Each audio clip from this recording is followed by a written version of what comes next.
qeveria jonë është e para qeveria absurde dhe irracionale.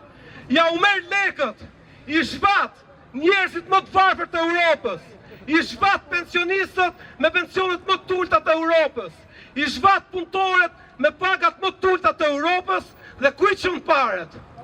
Paret nuk i çon tek njerëzit, paret i çon tek ata që ka edhe për shumë pare, i çon tek miliardierët, i çon tek klikat e Belinda Ballukut, e cila sot është akuzuar seriozisht për korrupsion dhe pritet që ta arrestohet nëse Edi Rama, i cili ka lëshuar gjithë shokët, cili gjithë oficerët kryesor të partisë, gjithë establishmenti i ka shku në burg, sot po sulmon drejtësinë dhe thotë se drejtësia nuk mund futet në punët e qeverisë, pra në punët e hajdutërisë së saj.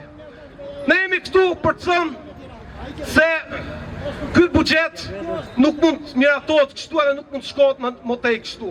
Nuk mund t'i marrësh paret njerëzve të zakonshëm dhe të qosh afro 30% prodhimit përgjithshëm bruto për koncencione dhe të qosh vetëm 2.5% për arsimin edhe 2.9% për shëndetësi. Ne nuk mundemi ta çojmë gujnë më larg se ata.